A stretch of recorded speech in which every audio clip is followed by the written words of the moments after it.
Bismillahirrahmanirrahim. On the demand of Rani from Motihari East Champaran Bihar, ये problem algebra के ring chapter से है.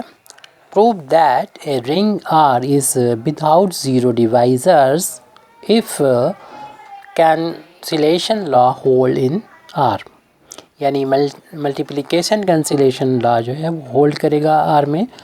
यानी आर मीन्स यहाँ पर रिंग के लिए यूज़ हुआ है और आर यहाँ पर जो IFF इफ़ लगा हुआ है इसका मतलब होता है इफ़ एंड ओनली इफ़. और इफ़ एंड ओनली इफ़ का मतलब ये होता है कि अगर हमने इससे पहले की चीज़ को सही माना है तो इसके बाद की चीज़ को प्रूव करना होगा. अगर इसको हमने सही लेके चले हैं तो इसको प्रूव करना होगा. इतनी चीज़ हमारी कॉमन रहेगी. यानी रिंग तो है ये. रिंग विदाउट ज़ीरो डिवाइजर तब कहलाएगी जब कैंसिलेशन लॉ होल्ड करेगा, और जब रिंग के साथ में कैंसिलेशन लॉ होल्ड होगा तो वो रिंग विदाउट ज़ीरो डिवाइज़र होगी. तो इसको प्रूव करने के लिए सबसे पहले तो आर में बता दिया गया कि आर जो है वो रिंग है. और हमें पहले हम इस तरफ से चलेंगे कि हम ये लेके चलेंगे कि कैंसिलेशन लॉ जो होगा वो विदाउट ज़ीरो डिवाइज़र रिंग है. तो इस चीज़ को हम लेकर चलेंगे. let the ring capital R be without zero divisors. इसका मतलब क्या होता है पहले ये समझ लें कि विदाउट ज़ीरो डिवाइज़र का क्या मतलब होगा. एंड दैट, और इसके साथ हम ये मान रहे हैं कि ABC 3 एलिमेंट है आर में, कि A का B के साथ में अगर हम ऑपरेशन लेते हैं और A का ही फिर C के साथ ऑपरेशन लेते हैं, लेकिन ये भी मान के चल रहे हैं कि A की वैल्यू ज़ीरो के इक्वल नहीं है.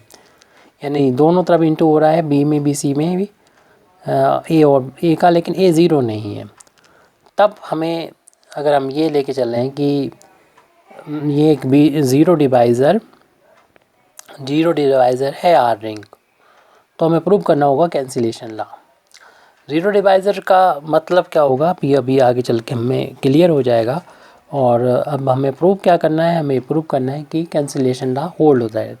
कैंसिलेशन लॉ दो होते हैं, एक लेफ़्ट कैंसिलेशन लॉ होता है, दूसरा राइट कैंसिलेशन लॉ होता है. दोनों को हमें यहाँ पर दिखाना पड़ेगा. जबकि हम बता दें यहाँ पर वेयर ये ABC क्या है, ABC A के बारे में बता भी चुके, वो ज़ीरो तक इक्वल नहीं है, लेकिन A जो है ABC तीनों जो हैं वो R के एलिमेंट हैं. R यहाँ पर एक रिंग है. अगर इतना होगा तो हम लोग जानते हैं कि हम इस एलिमेंट को राइट हैंड साइड में राइट हैंड साइड से लेफ़्ट में ट्रांसफ़र कर सकते हैं. तो ये AB और माइनस का AC हो जाएगा, राइट हैंड साइड में ज़ीरो बचेगा. जबकि हमें पहले से पता है कि A की वैल्यू जो है ज़ीरो के बराबर नहीं है. अब इन दोनों में से देख रहे हैं A कॉमन आ रहा है, इस A को हम यहाँ से बाहर ले लेंगे तो हमारे पास बचेगा B माइनस का C बचेगा, और इसकी वैल्यू ज़ीरो के इक्वल चल रही है. जबकि हमें पहले से पता है कि A की वैल्यू जो है वो ज़ीरो के इक्वल नहीं है. अब इन दोनों का प्रोडक्ट जो है वो ज़ीरो आ रहा है, तो हम लोग जानते हैं कि ये तभी पॉसिबल है जब ये ज़ीरो हो और ये ज़ीरो हो. तो यहाँ पर ये A की वैल्यू ज़ीरो नहीं है, ये तो मालूम ही है. और कभी कभी तो ऐसा होता है कि ये दोनों ही ज़ीरो ना हो तब भी इसका प्रोडक्ट ज़ीरो आ जाए, क्योंकि ये सिंपल से नंबर नहीं है. तो कुछ भी हो सकता है. जैसे हम लोग जानते हैं दो मैट्रिक्स के केस में, दो मैट्रिक्स का जो मल्टीप्लिकेशन होता है वो A ज़ीरो हो या ना हो, B ज़ीरो ना हो, इनका प्रोडक्ट जो है वो ज़ीरो मैट्रिक्स आ जाता है, ज़ीरो आता है. ऐसे और भी कुछ हो सकता है, वेक्टर्स होते सकते हैं. दो वेक्टर का प्रोडक्ट भी जो है डॉट प्रोडक्ट हम लोग जानते हैं वो ज़ीरो के बराबर होता है. दो वेक्टर का अलग अलग वेक्टर हो A B तो उनका प्रोडक्ट ज़ीरो के बराबर होता है. ऐसे ये तो कुछ भी हो सकते हैं, वेक्टर भी हो सकते हैं, मैट्रिक्स भी हो सकती है, एनीथिंग. तो लेकिन A ज़ीरो नहीं है. लेकिन हम ये मान के चले थे, ऊपर ये लेके चले थे कि R जो है वो एक विदाउट ज़ीरो डिवाइज़र है. विदाउट ज़ीरो डिवाइज़र तब होता है जब ना तो A ज़ीरो हो और ना B ज़ीरो हो, और उसका प्रोडक्ट ज़ीरो होने पर इन दोनों में से कम एक जो है वो ज़ीरो के बराबर होता है, तो हम कहेंगे विदाउट ज़ीरो डिवाइज़र. और आर अगर ज़ीरो डिवाइज़र होता है तो उसका मतलब ये होता है कि ना तो ए ज़ीरो के बराबर है ना बी ज़ीरो के बराबर है, फिर भी उनका डॉट प्रोडक्ट ज़ीरो है तो उसे कहते हैं आर विद ज़ीरो डिवाइज़र। तो यहाँ पर अगर ए ज़ीरो नहीं बी ज़ीरो नहीं लेकिन उनका प्रोडक्ट ज़ीरो आ रहा है तो फिर इसे कहेंगे ज़ीरो डिवाइज़र। क्योंकि ज़ीरो डिवाइज़र नहीं है, विदाउट ज़ीरो डिवाइज़र है, आर को मान के चले, इसका मतलब ये हुआ कि अगर ए ज़ीरो नहीं है तो ये भी जो है उनका प्रोडक्ट ज़ीरो आ रहा है, तो विदाउट ज़ीरो डिवाइज़र होने की वजह से ये वैल्यू भी ज़ीरो के बराबर होना चाहिए, यानी कम से कम एक वैल्यू तो ज़ीरो के बराबर होगी ही। तो इसलिए हम कह सकते हैं कि b माइनस सी जो होगा ज़ीरो के बराबर होगा, क्योंकि हम r को लेके चले थे कि r जो है वो विदाउट ज़ीरो डिवाइडर है, तो a भी ज़ीरो के बराबर अगर नहीं है तो sure and certain b minus c जो होगा वो ज़ीरो के बराबर होगा। और इसका सीधा मतलब निकलेगा, b को उधर ले जाएँ तो b बराबर c होगा। और हम किसके बराबर लेके चले थे, हम ये लेके चले थे कि a इंटू वी बराबर ए इंटू सी लेके चले तो, और हमने प्रूव कर दिया कि बी और सी के इक्वल हो गया। तो इसका हमने मतलब क्या किया कि ए को ए से काट दिया, बी बराबर सी हो गया। इसी को बोलते हैं कैंसिलेशन लॉ, क्योंकि लेफ़्ट की तरफ से काटा गया है तो ये लेफ़्ट कैंसिलेशन लॉ हो गया, यानी हमने लेफ़्ट कैंसिलेशन लॉ को प्रूव कर दिया। दस the left cancellation law hold. अब हमें राइट कैंसिलेशन लॉ के बारे में भी बताना पड़ेगा कि राइट कैंसिलेशन लॉ होल्ड करेगा। तो उसके लिए हम ए को जो है यहाँ पर जो शुरुआत में लिया था ए बी बराबर ए सी, तो उसका ए को हम बाद में लेंगे, अभी तो लेफ़्ट में लिया तब राइट में लेके चलेंगे।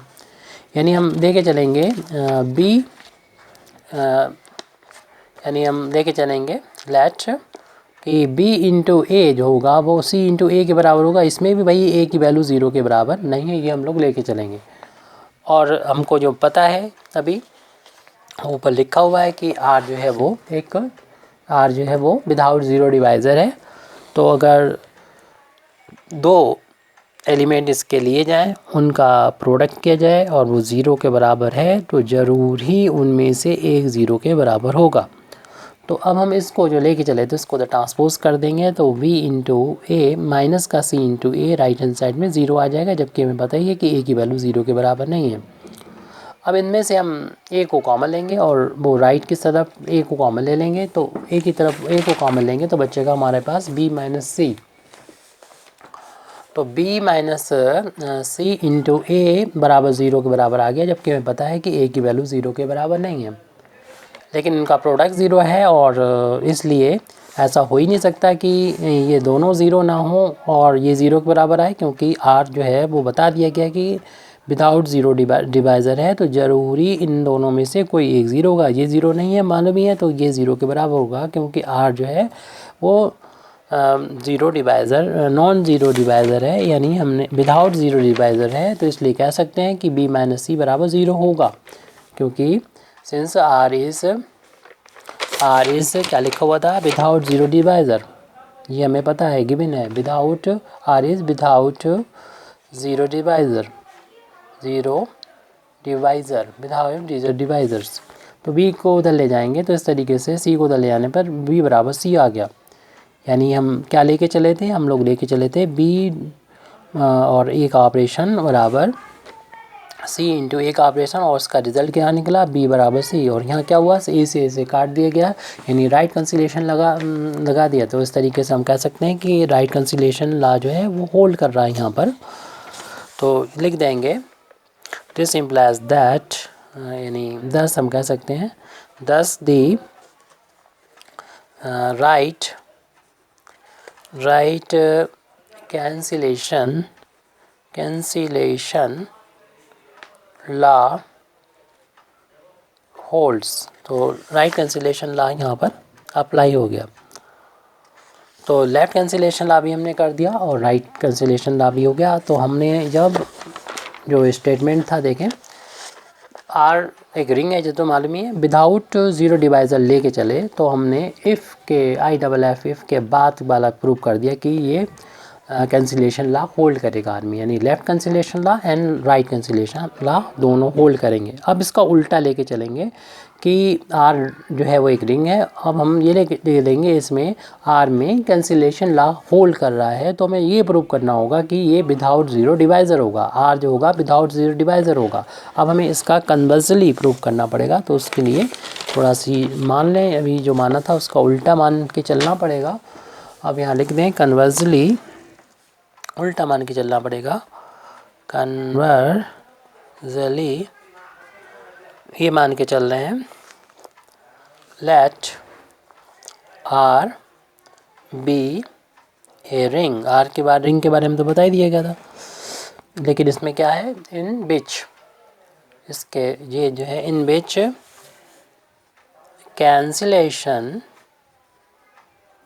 कैंसिलेशन लॉस, यानी दो ला है राइट और लेफ्ट ऑफ मल्टीप्लिकेशन या कोई भी ऑपरेशन हो, मल्टीप्लिकेशन होल्ड। तो हमें प्रूव अप करना है, we have to prove R is without zero divisor. तो इसके लिए हम लेंगे आर में दो element a b belong to R, such that इस तरीके से लेंगे कि इनका प्रोडक्ट जो होगा वो ज़ीरो के बराबर होगा if a does not is equal to zero.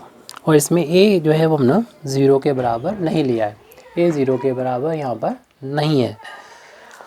तब ए बी को अगर हमने मल्टीप्लिकेशन किया और वो उसको ज़ीरो के बराबर रखा, तो इसको हम ऐसे भी लिख सकते हैं कि ए इंटू बी, ये तो लेफ्ट हैंड साइड में लिखा था एज इट लिख दिया हमने, इज इक्वल टू इस ज़ीरो को लिख सकते हैं ए इंटू ज़ीरो लिख सकते हैं, क्योंकि हम लोग जानते हैं कि ए इंटू ज़ीरो जो होता है वो ज़ीरो के बराबर होता है रिंग में। और हमको ये भी बताया है कि ये मान के चले हैं कि कैंसिलेशन ला जो है वो आर में होल्ड करता है।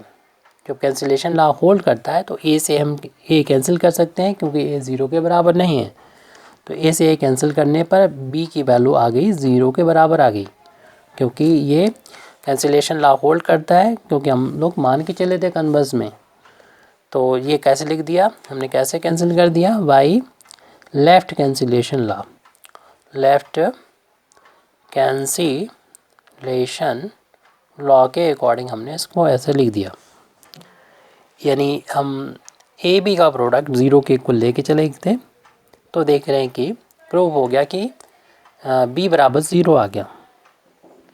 इसी तरीके से हम दोबारा से लेके चल रहे हैं, माना कि सिमिलरली अगर बी ज़ीरो के बराबर नहीं, अभी हमने ए को ज़ीरो के बराबर ना लेके चले थे, ए को बी ज़ीरो के बराबर नहीं है ये लेके चले थे, अब बी ज़ीरो के बराबर नहीं है ये लेके चलेंगे देन, जबकि हम लोग देख चुके हैं कि ए इंटू बी तो ज़ीरो के बराबर है और ए ज़ीरो के बराबर नहीं तो बी ज़ीरो के बराबर होगा, ये प्रूव कर दिया। अब हम ये लेके चल रहे हैं कि बी ज़ीरो के बराबर नहीं है और लेकिन ए बी का प्रोडक्ट ज़ीरो के बराबर होगा, तो क्या होगा, तो हम उसी तरीके से जैसे अभी किया था कि a into v left hand side में है, वो तो हमने एज इट लिख दिया, इक्वल का साइन है वो लगा दिया, इस ज़ीरो की जगह पर लिखा जा सकता है ज़ीरो इंटू वी लिख सकते हैं, क्योंकि रिंग में हम लोग जानते हैं zero into b is equal to zero, इतना ज़ीरो की जगह पर ज़ीरो इंटू वी लिख सकते हैं।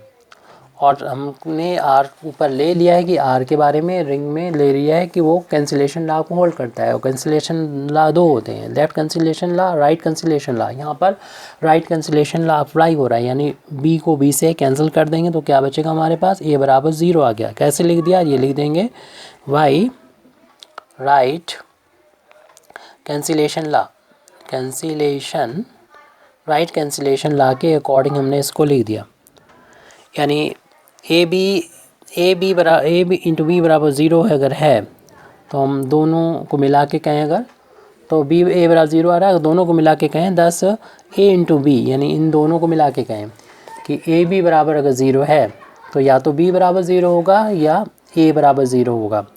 अगर ए बी बराबर ज़ीरो होगा तो इसका सीधा मतलब ए इंटू बी यानी दो का ये ऑपरेशन जो है, कोई भी ऑपरेशन अगर ज़ीरो मल्टीप्लिकेशन ऑपरेशन ज़ीरो के बराबर है तो या तो ए ज़ीरो के बराबर होगा या बी ज़ीरो के बराबर होगा। तो इसी चीज़ को लिख देंगे कि आइदर ए बराबर ज़ीरो और बी बराबर ज़ीरो, या तो ए बराबर ज़ीरो होगा या बी बराबर ज़ीरो होगा।